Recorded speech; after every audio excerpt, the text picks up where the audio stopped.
Hey, good morning, Rick, from my pad in New York City. You're like all log cabin and stuff behind you. Oh, good morning. Yeah, Mark. I went Wisconsin this week. Yeah, did ya? Yeah. I had some Did you have curds. I had fried curds yesterday. and some custard? I hope you washed it down with custard. Yeah, I didn't have custard yet today. That's on my agenda, but plenty of beer. You know how that goes. No, I don't because you know me. I'm abstinent now. I know, but you know me, and you know there is plenty of beer because I'm not. Oh, absolutely not. Now, by the way, real quick here. First of all, I've raved about the LG 3 before. I love this phone. It just kicks iPhone's ass for me. For me, we're not going to talk about it.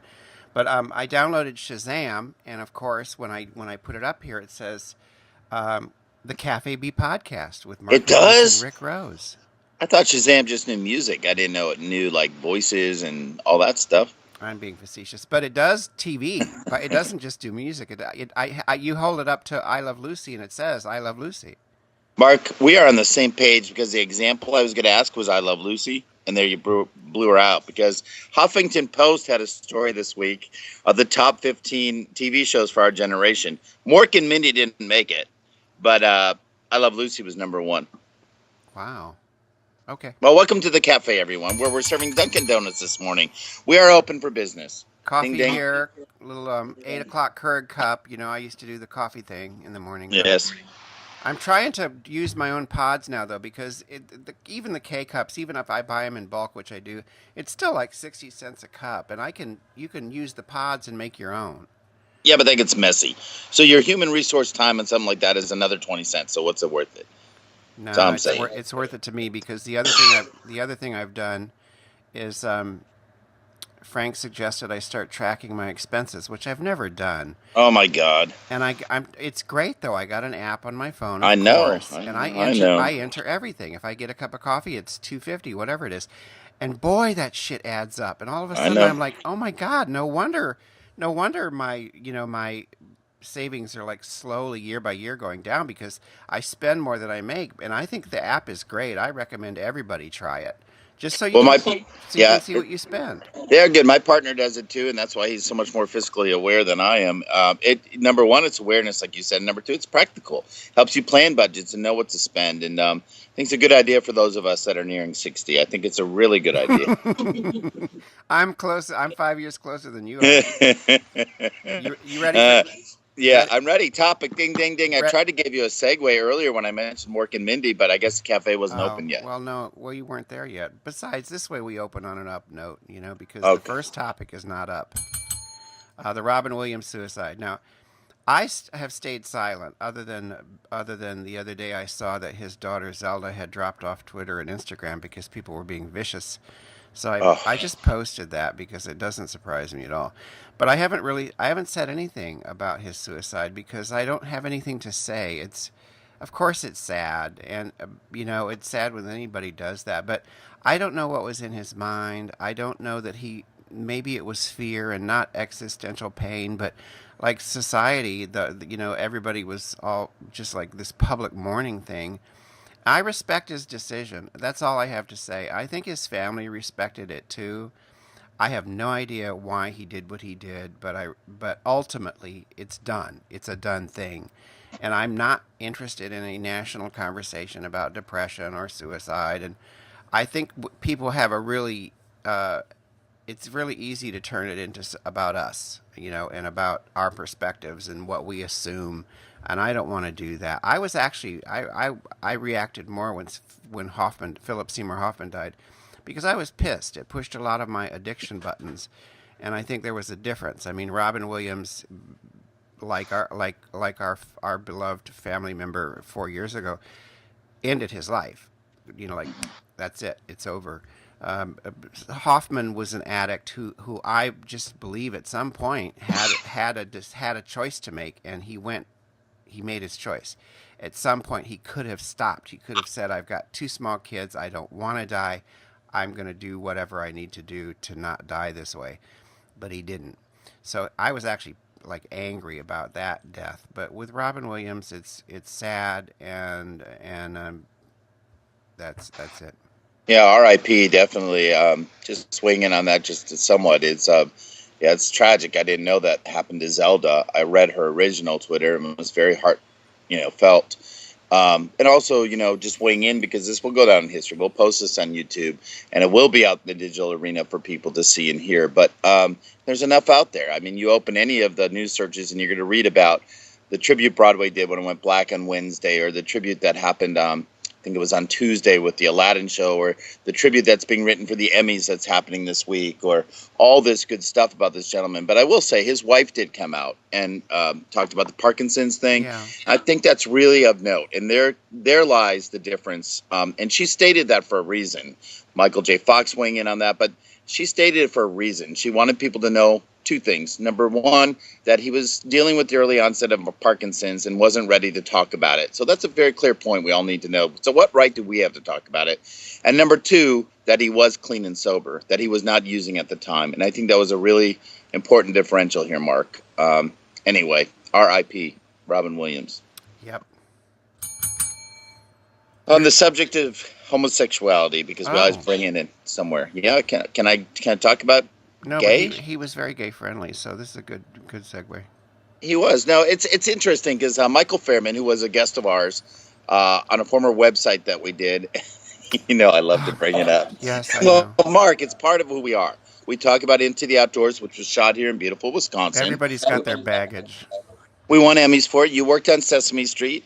I worked in soap opera business. Michael Fairman was on a website we used to do called LGBTSR and a show we did that was attached to it. But anyway, Michael was writing.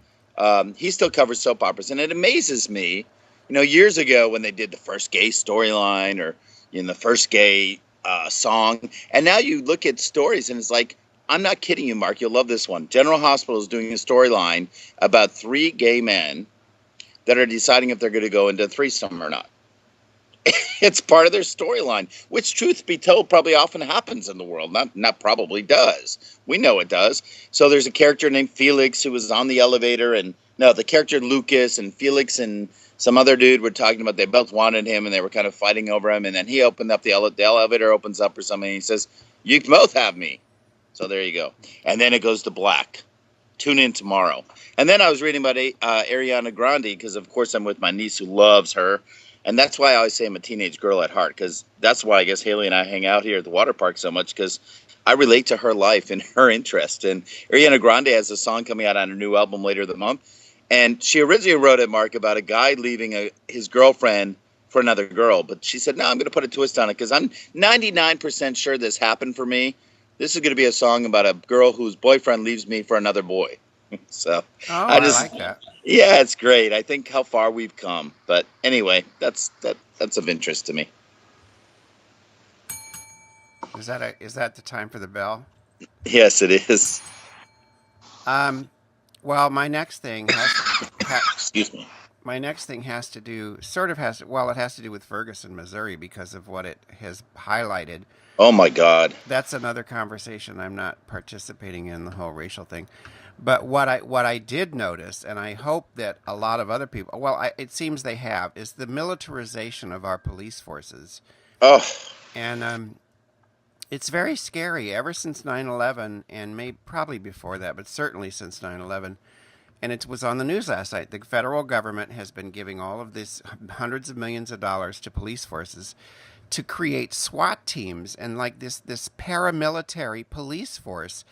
And when I think about, gun rights advocates, who I respect, they should be worried about that. They shouldn't be worried about the federal government coming to take their guns. They should be worried about their own police forces that look like they're ready to drop into Baghdad. It's fucked up. That's not the country we should be living in.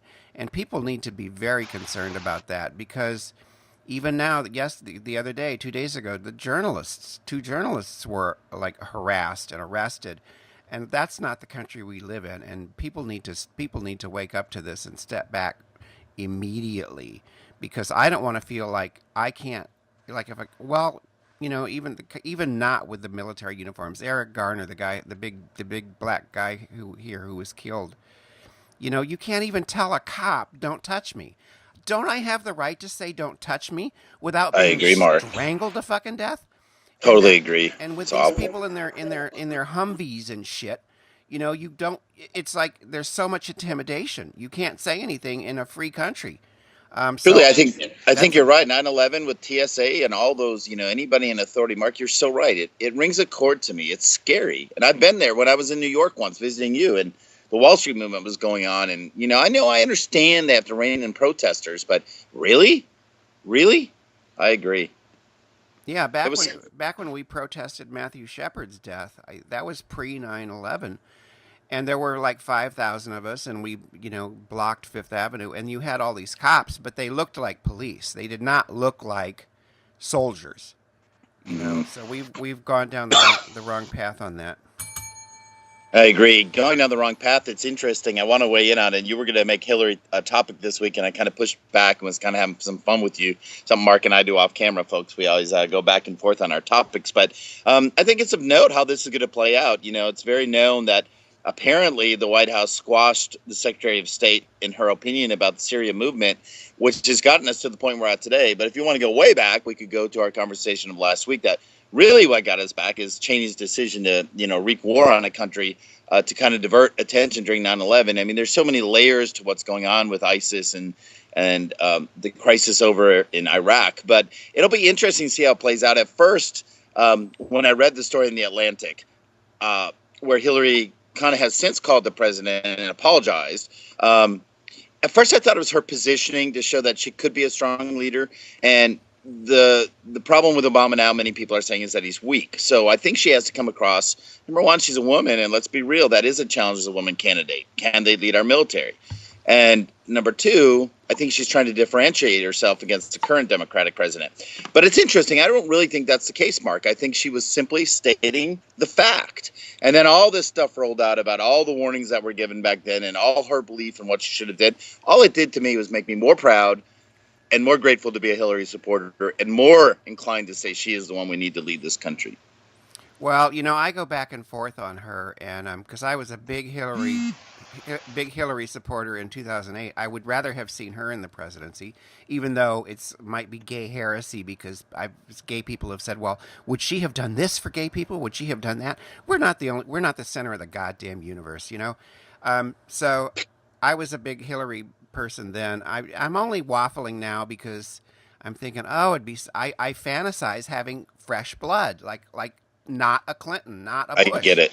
Yeah. But at the same time, I was joking, but not really. I think she'd have these ISIS motherfuckers shitting their pants if she was the president. She'd be like mowing them down. You said we need a bull-like president. We do. I remember you said that, Mark. Freedom of speech.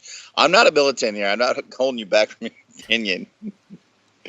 I got one. Okay, more. Maybe I read it wrong. Maybe you didn't say that. I don't know. Something like bullish. that. I said we need a bullish. That's true. You did say that. Say that. You're right. Okay, right. I got one more topic. Wait, no. He did say that though, you guys. Just so you know, it was bullish. I get a little. Mark knows I like to work it up a little bit. Go ahead. Ding, ding, ding. Next subject. My last topic. We're at the 13-minute mark. And this was from just this morning. We live in this extremely, insanely child-centric society. And you keep reading now about parents who are being ratted out and arrested because she let her kid play in the park alone. No, it's terrible. There was a woman in South Carolina. I don't know if it was a Walmart or what, or Walgreens. But anyway, she was in a store in South Carolina. And some other lady heard her say fuck in front of her kids. I saw this. She confronted her, and I don't know what happened, but the woman ended up getting arrested for saying fuck in front of her child.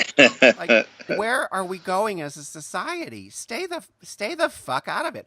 If I saw somebody abusing their child or screaming at their child, I would say that's a different thing. But to say, you don't have a right to talk like that, like, oh my fucking God. It's Mark, you want to hear something funny that just happened? Go ahead. You're telling the story. My mother decides to walk out for a little coffee next to me. And I love my mother, and I know you care about my mom too. She's wonderful. It's the anniversary of my dad's death yesterday, and that's why we're together in Wisconsin. A legacy you helped carry on with your work with me in the show. But I think she would just come to hear the show and sit in on the cafe for a little bit. And all she could hear was the F-bomb. She turns around. She goes, "Oh my!" She Is she gonna? wants. No, but is she gonna have me arrested? She knows it's you. Oh man, no, No, no, but you're just. if you She's. have to give her context though. I was reporting on a I know, story. I will. I certainly will. She's one that never uses the word, so she would never be arrested. That poor lady, though. I mean, it is ridiculous. I couldn't agree more. It's insane, you know. Kid centric society. It is. It really everything revolves around the children. Everything. Children and the cops, in their fatigues. Children's and the cops and Hillary Clinton. I mean, man, I don't understand. Well, listen, have I been there? Are you at your home in the North Woods? No, yeah, man, here. I'm actually in Wisconsin Dells, an area I don't Oh, think okay. you've been to. And then from here, we're going to go up to St. Germain. Yeah. Wisconsin Dells is the city that is 5,000 on a regular basis population. But in the summer, 4 million people travel through this place. And I'm part of the 4 million today. It's just amazing. Stephanie Klett was here. As you remember, Stephanie, my former co host, Yeah. she's Secretary of Tourism down the state. And they were shooting a spot here, a commercial spot with the Zucker brothers, from airplane fame. They do all the commercials Oh, for yeah. Wisconsin Oh, tourism. Yeah. nice. Anyway, all right, Mark, you have a wonderful day. Tell our friend Vivian hi. I will. We're going to have a great time in Long Beach, New York, and we will be back next week with another Cafe B. Ding, ding, ding. See y'all. Bye.